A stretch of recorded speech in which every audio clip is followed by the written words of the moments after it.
कौन सा आ जाएगा? वेरी सिंपल था। इस तरह से हो गया। 7 नंबर क्वेश्चन से 7 नंबर क्या कह रहा है कि ए स्क्वायर मैट्रिक्स है, कोई भी मैट्रिक्स स्क्वायर मैट्रिक्स भी है तो कह रहे हैं एस क्यू सिमेट्रिक है। अब ये बताए थे आपको एस क्यू सिमेट्रिक के लिए क्या करना कंडीशन था कि B equal to minus B transport होना चाहिए, ट्रांसपोज। करेक्ट आंसर कौन सा हो जाएगा? ये वेरी सिंपल। नेक्स्ट क्वेश्चन से आपका कह रहे हैं फॉर ए स्केलर फंक्शन, कोई भी स्केलर फंक्शन है एक्स वाई जेड ना इक्वल टू क्या है X square plus 3b Y square plus 2z square. ठीक है, इस तरह से the gradient at the point of point क्या निकालना है? ग्रेडियंट निकालना है कहाँ पे? ग्रेडियंट ऑफ फंक्शन निकालना है किस पॉइंट पे? p equal to how much 1 2 और -1। देखो what is the gradient? Gradient क्या होता है कि किसी भी स्केलर फंक्शन को हम लोग वेक्टर में कन्वर्ट करते हैं। कैसे करते हैं? ऑपरेटर जो होता है ग्रेडियंट का ये होता है del x i cap plus del y j cap plus del y del z k cap. अगर इसमें फंक्शन से मल्टीप्लाई करो तो सब जगह फंक्शन आ जाएगा, सब फंक्शन का पार्शियल डेरिवेटिव। तो इसी चीज़ को यहाँ पे अप्लाई करोगे तो कितना हो जाएगा? तो इसको हटा देते हैं।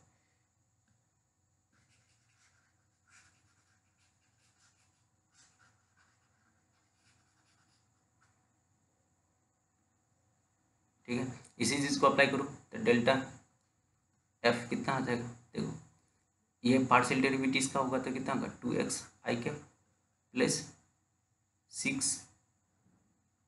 6y जे कैप प्लस 4z के कैप ना। अब इसमें क्या करो? डायरेक्ट पॉइंट पुट कर दो। पॉइंट पुट करोगे तो कितना आएगा? ये 2y कैप, ये 2 है प्लस 12j कैप -1 है -4 के कैप।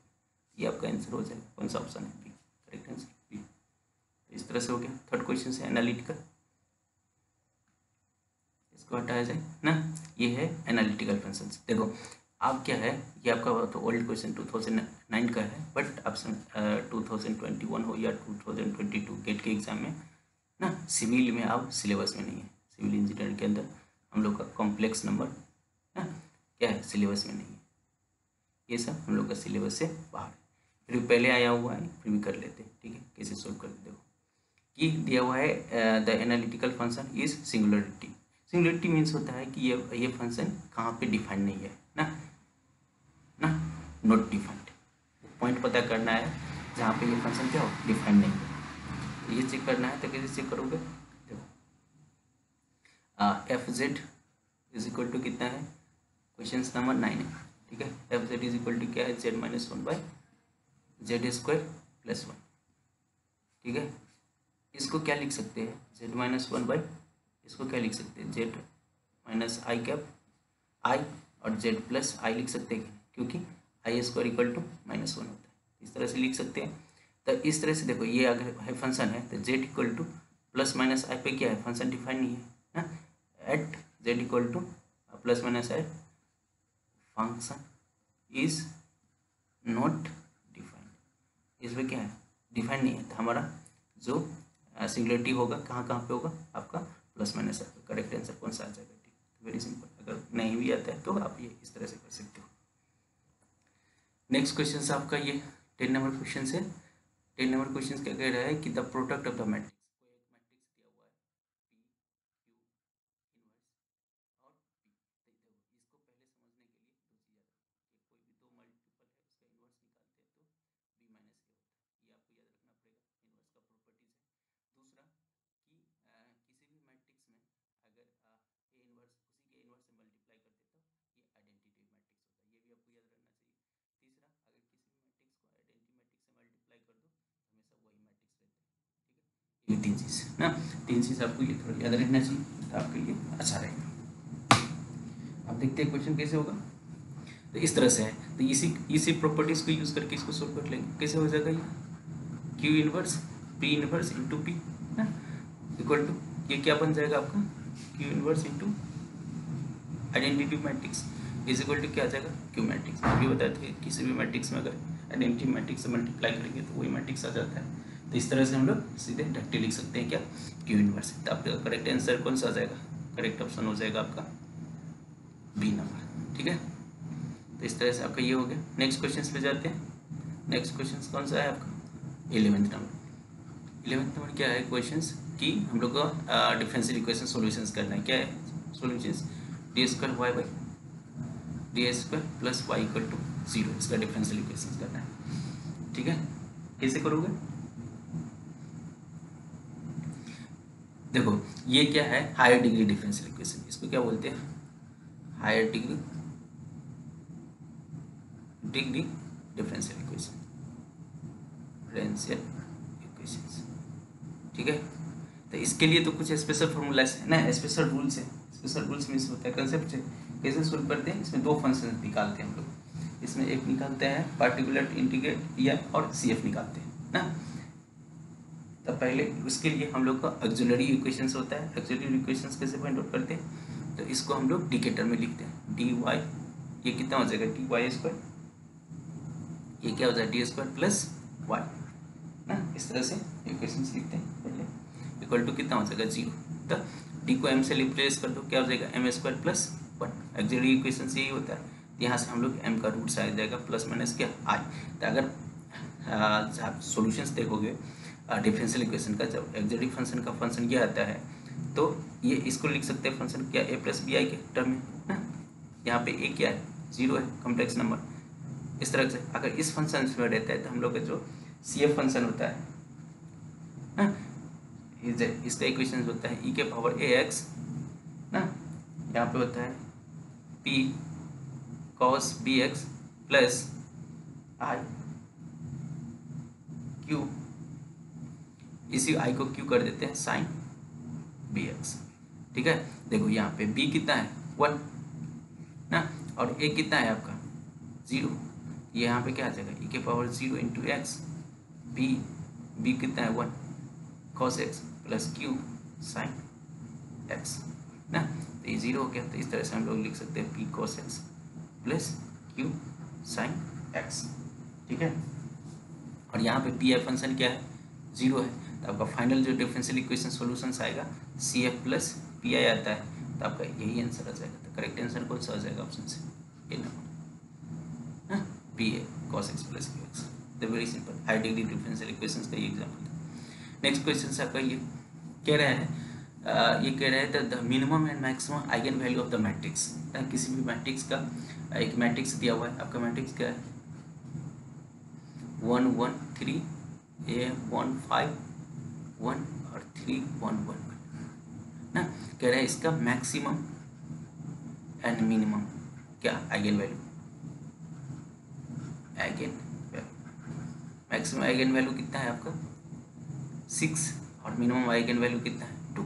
तो कह रहा है आपका what are the other eigen value. कह रहा है इसका थर्ड आइगन वैल्यू कितना होगा? तो इसमें देखो आप वैसे बेसिक से भी निकाल सकते हो ऐसे करके। अगर मान लो कोई ये मैट्रिक्स है a प्लस आई लेमडा करो यहाँ पे ना, इसका डिटर्मिनेंट इक्वल कर दो ना। यहाँ से हम लोग का लेमडा का 3 वैल्यू आएगा, लेमडा 1 लेमडा 2 एंड लेमडा 3। ठीक है, तो ऐसे भी कर सकते हो, अलग अलग करके आप डिटेल से भी जा सकते हो, ऐसे भी सोल्व कर सकते हो। आपको देखो शॉर्टकट कैसे करना है कि जो हम लोग का आइगन वैल्यू का समेशन होता है 3 आएगा, जो कि जितना ऑर्डर रहेगा ना उतना लेमडा आएगा। यहाँ पे 3/3 है ना, तो यहाँ पे 3 लेमडा आएगा, 3 आइगन वैल्यू देगा। अगर 2/2 रहता तो 2 लेमडा वैल्यू देता। तो समेशन जो होता है आइगन वैल्यू का समेशन इज इक्वल टू होता है डायगोनल एलिमेंट के सम के बराबर। क्या बोल रहे हैं भाई?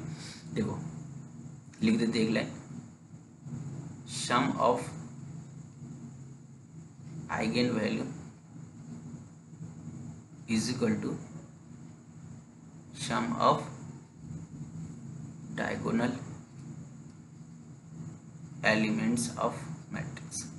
मैट्रिक्स के जो डायगोनल एलिमेंट होगा उसके सम के बराबर होता है। तो क्या सर बोल रहे हो? तो lambda 1 plus lambda 2 plus lambda 3 diagonal element कितना है? इक्वल टू 1 प्लस 5 प्लस 1 कितना हो जाएगा आपका? ये 5 7। तो इसमें से देखो लेमडा 1 लेमडा 2 दिया हुआ है, 6 माइनस 2 प्लस लेमडा 3। तो यहाँ से हम लोग डायरेक्ट लेमडा 3 निकाल सकते हैं। कितना आ जाएगा? 7 माइनस 4 इक्वल टू 3। तो हम लोग का थर्ड लेमडा आ गया, कितना हो जाएगा? 3। करेक्ट आंसर क्या है? और इसमें एक लाइन और याद रखो, एक और कंसेप्ट है कि product of eigen value is equal to determinant के बराबर होता है। उस मैट्रिक्स के डिटर्मिनेंट क्या बोल रहे हो sir? Means lambda 1 into lambda 2 into lambda 3 equal to जितना इसका डिटर्मिनेंट होगा उसके बराबर आएगा। यहाँ से हम लोग का तीनों पता है ना, कितना कितना है 6 into 2 minus 12 into 3 minus 36। It means हुआ कि इस मैट्रिक्स से जो डिटर्मिनेंट होगा वो कितना होगा -36 होगा। ये दोनों आप याद रख सकते हो, ये वाला पार्ट और ये वाला पार्ट, ये बहुत इंपॉर्टेंट है, आप शॉर्टकट में क्वेश्चन सोल्व कर सकते हो। ठीक है, अब चलते हैं नेक्स्ट क्वेश्चन पे। ये क्वेश्चन आपका है कि the degree of the differential equation. अब ये बताए व्हाट इज द डिग्री, कैसे निकालेंगे, dx² dt² प्लस 2x³। ये फ्री फॉर्म है कहाँ से, फ्रैक्शन और रूट से। तो डिग्री क्या बोल रहे थे कि हाईएस्ट जो डेरिवेटिव उसका पावर, ये है आपका हाईएस्ट डेरिवेटिव 2, इसका पावर कितना है यहाँ पे 1। तो आपका सिंपल डिग्री कितना हो जाएगा, आपका डिग्री इक्वल टू 1 आ जाएगा। करेक्ट आंसर कौन सा हो जाएगा, वेरी सिंपल।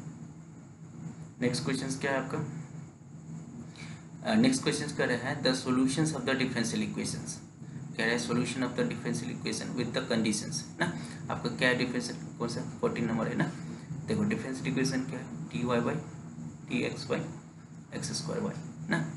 कंडीशंस क्या दिया हुआ है, एट x इक्वल टू 0 पे y की वैल्यू कितना है 1, ये आपका कंडीशन है।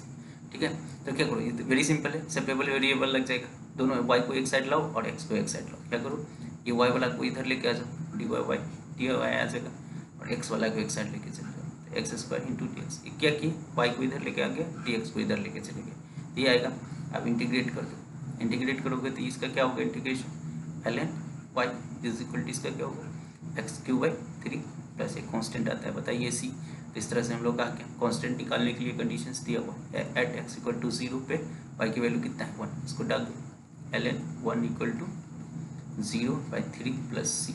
तो ये c इक्वल टू ये ln 1 कितना होता है 0, ये भी हो गया 0, मतलब 0 कांस्टेंट की वैल्यू 0। आपका इक्वेशन कितना बन गया, ln y equal to x³/3, y equal to base क्या होता है e होता है, इधर जैसे बेस इधर जाएगा तो e के पावर आ जाएगा x³/3। करेक्ट, ये हो जाएगा आपका। तो आंसर कौन सा है, e के power x³/3, correct answer D. Answer कौन सा हो जाएगा आपका, डी करेक्ट आंसर। इस तरह से आप सोल्व कर सकते हैं।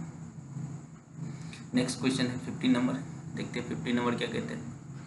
15 नंबर कह रहा है the solution of the system ना, सेट द इक्वेशंस। जैसे देख लो ये y plus 3z equal to 8 ना, 2x minus z equal to 2 और 3x plus 2y equal to. देखो ऐसे क्वेश्चंस को आप लोग, जैसे ये 1 नंबर में है, ठीक है 1 मार्क्स में क्वेश्चन है, तो आपको डायरेक्ट इसको सॉल्यूशंस करना बस स्टार्ट करो। आपको थोड़ा ट्रिक से जाना पड़ेगा कि कैसे आपके पास टाइम बच सके ना। उसे डिटेल सॉल्यूशन करोगे तो पता भी नहीं चलेगा क्या करना है। हम लोग को इसमें क्या करते हैं कि हम लोग को आपका क्या निकालना है, आर्गुमेंट मैट्रिक्स निकालना है। आर्गुमेंट मैट्रिक्स मीन्स क्या होता है कि आपका आर्गुमेंट मैट्रिक्स होता है ए बी। कैसे निकलेगा कि इस मैट्रिक्स का कोफिशिएंट ना, और यहाँ आ जाएगा, और ये आपका कांस्टेंट वाला पार्ट यहाँ आ जाएगा। ठीक है, इसको बोलते हैं हम लोग आर्गुमेंट मैट्रिक्स। तो ये मैट्रिक्स लिख लेंगे, तो हम लोग कंपेयर करेंगे ए मैट्रिक्स का रैंक ऑफ ए और रैंक ऑफ आर्गुमेंट मैट्रिक्स, दोनों का हम लोग का रैंक कंपेयर करेंगे। अगर मान लो direct rank of a matrix का ज़्यादा हो जाए किससे, कम हो जाए किससे, रैंक ऑफ ए बी से, तो हम लोग का डायरेक्टली क्या होगा कि इसका सॉल्यूशन डज नॉट एग्जिस्ट हो जाता है। क्या होता है, solution does not exist, does not exist. ठीक है, तो हम लोग को इस तरह से ट्रिक यूज़ करना है। जैसे इसको आप सोल्व करोगे, इसको आपको पाएगा कि रैंक ए इक्वल टू आता है 2 और रैंक ए बी आता है आपका 3। तो इस तरह से आप देखोगे कि रैंक ऑफ ए क्या है, ज़्यादा है, इसलिए हम लोग का इसका सॉल्यूशन एग्जिस्ट नहीं करता है। तो हम लोग का इस तरह से क्वेश्चन सॉल्व करना है, ऐसा नहीं कि हम लोग सॉल्यूशन करने के लिए लग जाए। अगर इस तरह से करोगे तो आपका टाइम भी बचेगा और आप इजीली कर सकते हो। कुछ नहीं करना है, यहाँ पे सबका कोफिशिएंट लिखो। जैसे यहाँ पे x की कोफिशिएंट कितना है 0 है, यहाँ पे 4 आएगा, 3 यहाँ पे कितना है 2 है, y 0 है, यहाँ -1 आएगा, यहाँ पे कितना आएगा 3, y कितना है 2, यहाँ पे 0 आएगा, यहाँ पे कितना 8 आएगा, 2 आएगा, 5 आएगा। एक ही बार में हो जाएगा आपका रैंक कंपेयर ना। ये टोटल ये आपका मैट्रिक्स से का रैंक दे देगा, टोटल कंपेयर करोगे तो ये निकाल सकते, वेरी सिंपल। इसके बाद आपका है question number 16 number. 16 number question क्या कह रहा है, the differential equations D Y D X is equal to 0.25 Y square is to be solved using the backward implicit Euler method with the boundary condition at y equal to 1 at x equal to 0. It means क्या हुआ है कि y not equal to 1 दिया हुआ है ना, x not कितना है 0 है, ठीक है। इसका मतलब क्या हुआ, y नॉट इक्वल टू 1 है। तो हम लोग को कह रहा है कि व्हाट इज द y1 ना, x equal to at x equal to 1 पे y की वैल्यू कितना होगा। तो ये हम लोग का न्यूमेरिकल एनालिसिस का है डिफरेंशियल पार्ट। हम लोग को क्या करना है, यूलर मेथड लगाना है। यूलर मेथड से सॉल्व करके हम लोग को इससे निकालना है कि कितना आपका y1 वैल्यू होगा, मतलब एट x इक्वल टू 1 पे y की वैल्यू कितना। देखो अगर आपको याद हो थोड़ा भी यूलर मेथड्स कैसे यूज़ करते हैं, देखो कैसे यूज़ करते हैं। D Y D X Y के प्लस 1 ना, नेक्स्ट इज इक्वल टू होता है फॉरवर्ड मेथड से ना, के प्लस 1 माइनस वाई के बाई एच। यहाँ पे दिया हुआ है साइज ऑफ, देखो साइज दिया होगा at with the size step is कितना 1, तो एच इक्वल टू कितना है गिवन है 1, तो यहाँ हम लोग एच इक्वल टू 1 लिख सकते हैं। तो इस तरह से ये लिख लिया डायरेक्टली। ये कितना दिया हुआ है आपका 0.25 वाई के प्लस 1 का स्क्वायर इज इक्वल टू कितना आ जाएगा यहाँ पे वाई के प्लस 1 माइनस वाई के बाई 1। इसको आगे सॉल्व करोगे तो कितना आ जाएगा, अरेंज करो इसको 0.25 वाई के प्लस 1 का स्क्वायर माइनस वाई के प्लस 1 ना, के प्लस 1 माइनस वाई के इक्वल टू 0 ना। अब क्या करो, के इक्वल टू 0 पुट कर दो। जैसे के इक्वल टू 0 पुट करोगे तो क्या आएगा y1 का square minus y1 minus y note. तो y नोट आपका दिया हुआ है इक्वल टू 0, तो इक्वेशन क्या बनेगा 25 y1 का स्क्वायर माइनस y1, ये कितना दिया हुआ है आपका y नोट 1 ना। इसी चीज़ को आगे लिखते हैं, थोड़ा इसको एरेज करके स्क्रीनशॉट लेना चाहते हो तो ले लो, ठीक है। इसको एरेज करके यहाँ पे लिखते हैं। कंडीशन यहाँ पे पता है ना, x इक्वल टू ये वाई नोट दिया हुआ था, स्टेप दिया हुआ है। देखो क्या करते हैं,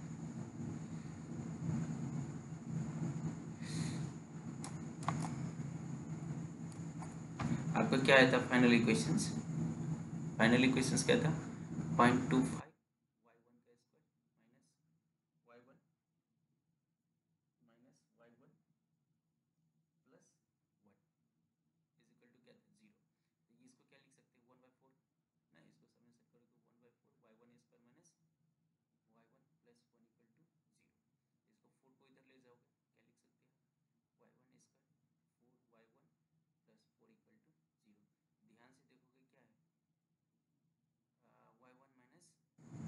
2 का होल स्क्वायर है कि नहीं इक्वल टू 0, तो y1 कितना आ गया आपका 2। इट मीन्स हो गया एट x इक्वल टू 1 पे y का वैल्यू कितना है 2। करेक्ट आंसर क्या आ जाएगा 2 है, ऑप्शन सी नंबर है। तो correct answer C, very simple. आपको वाई क्वाड का फॉर्मूला लगाना था और सिंपल उसका स्टेप सोल्व करना था। 16 नंबर हो गया। नेक्स्ट क्वेश्चन पे करते हैं 17 क्वेश्चन क्या है आपका, कह रहे हैं कि कंसीडर द मैट्रिक्स x है 4/3 ना, y है आपका 4 3, दोनों 4 3 है, और p है आपका 2 3। ऑर्डर है इसका ना, तो ऑर्डर ऑफ पूछ रहा है p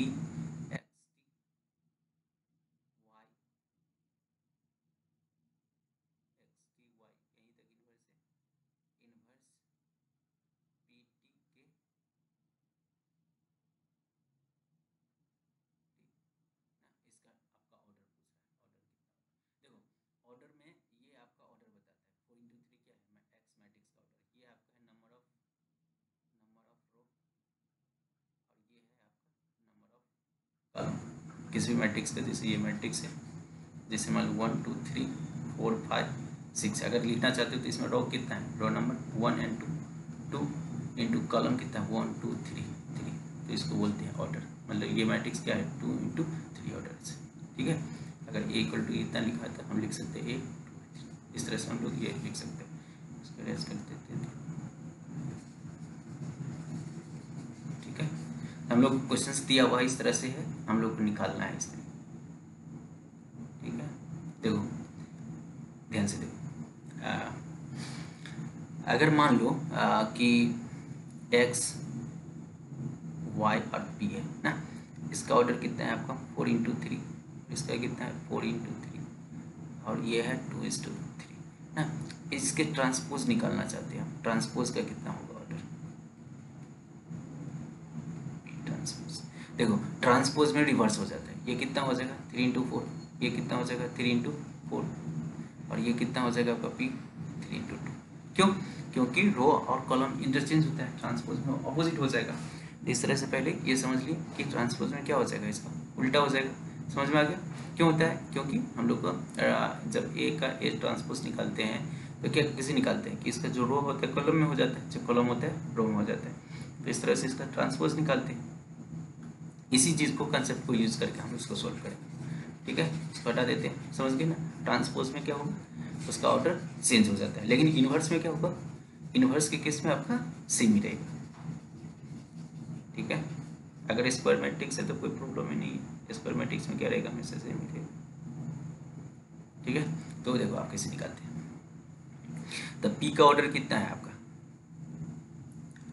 पी का ऑर्डर पी 2:3 पहला हो गया ना, इसके अंदर में आता है। एक्स टी का कितना हो जाएगा, एक्स का है आपका 4, ये हो जाएगा 4:3, 3:4, चूँकि इसके ट्रांसपोज है। वाई का कितना है इंटू वाई, वाई का कितना है 4:3, इसका इन्वर्स लगा हुआ है ना, और ओवरऑल का ट्रांसपोज है, यही तो है ना।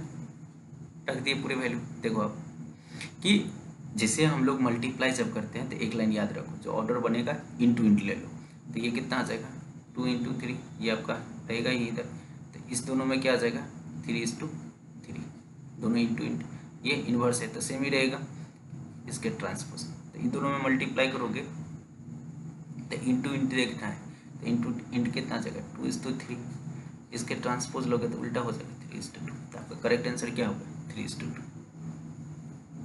कुछ गलत हो गया क्या?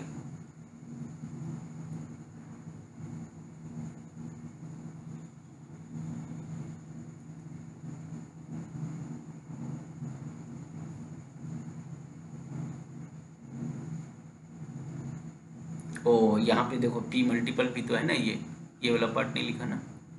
यहाँ पे क्या है p मल्टीपल में है, p का कितना है, p इसका 3×2 आ जाएगा, तो यहाँ पे क्या आएगा 3×2, 3×2 जैसे आएगा तो इंटू इंटू क्या जाएगा 2, तो आपका ये 2:2 आ जाएगा। 2:2 का ट्रांसपोज भी 3:2 आएगा, तो करेक्ट आंसर क्या आ जाएगा ये। ऐसा समझ में, ये आपका मिसिंग हो गया था ना यहाँ पे तो टी ये भी है ना, तो इस तरह से हम लोग कर सकते हैं सिंपल से, ठीक है। नेक्स्ट क्वेश्चन पे चलते हैं। कह रहा है कि consider the non homogeneous system of linear equation represent mathematically over determinant. देखो ओवर डिटरमिनेंट मीन्स क्या हुआ, ओवर डिटरमिनेंट, ओवर डिटरमिनेंट में हुआ कि अगर मान लो नंबर ऑफ वेरिएबल्स आपके पास n है और नंबर ऑफ इक्वेशंस कितना है m है, अगर m ग्रेटर देन n हो जाए तो हम लोग बोलते हैं ओवर डिटरमाइंड।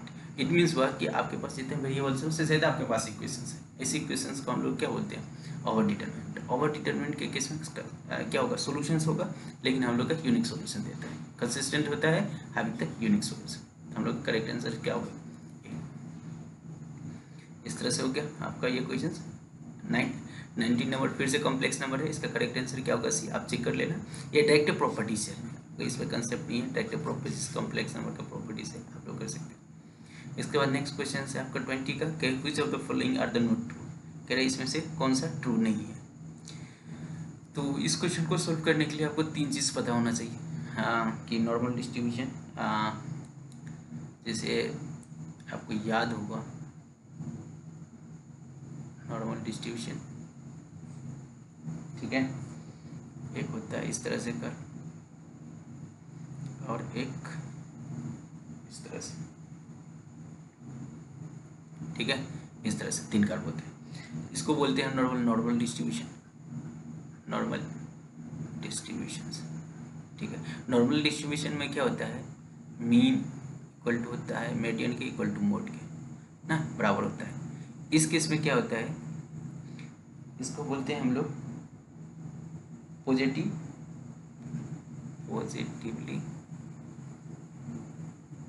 स्क्यूड डिस्ट्रीब्यूशंस ना। इस केस में क्या होता है आपका कि मोड ना ग्रेटर होता है किससे, मेरिडियन से ना, और ये ग्रेटर होता है मीन से, ऐसा समझे। और ये होता है आपका नेगेटिवली स्क्यू डिस्ट्रीब्यूशन। इस केस में क्या होता है कि आपका मीन ग्रेटर होता है किससे, मीडियन से, और ग्रेटर होता है मोड से। ठीक है, ये तीन चीज़ आपको याद रखना पड़ेगा, देन आपको इसको सोल्व करो। देखो पहले कह रहा है कि measure of the skewness is depend upon the amount of the dispersion, is correct है ना। आपका जो मेजर ऑफ स्क्यूनेस है वो डिपेंड करता है किस पे, अमाउंट ऑफ डिस्पर्सन पे डिपेंड करता है, तो आपको ये करेक्ट है। Correct the symmetric distribution the value of the mean mode and median are the same. देख लो सिमेट्रिक डिस्ट्रीब्यूशन, इसी को नॉर्मल डिस्ट्रीब्यूशन बोलते हैं, तीनों में क्या होता है, सेम होता है, ये भी करेक्ट है। In the positively skewed distribution mean is greater than the median is greater than the mode. तो पॉजिटिवली में क्या होता है आपका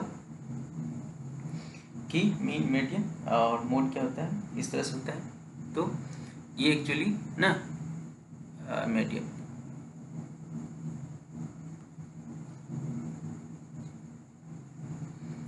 ठीक है, यहाँ पे मीन मीडियन हो गया। ठीक है, उल्टा हो गया, देखो ये आपका इधर आएगा और ये वाला कंडीशन इधर जाएगा, तो आपका ये भी करेक्ट होता है। और डी नंबर आपका क्या है, रॉन्ग होता है। डी नंबर में क्या होता है आपका, ये दोनों सही है, देखो ये सही है, ये सही है, बट इसमें होता है क्या, मोड ग्रेटर देन होता है किससे, मीडियन से, फिर मीन आता है, ये वाला कंडीशन ना, ये वाला कंडीशन आता है। तो इसीलिए हम लोग का इनकरेक्ट कौन सा है, ये वाला डी नंबर। हम लोग का करेक्ट आंसर क्या आ जाएगा इसका,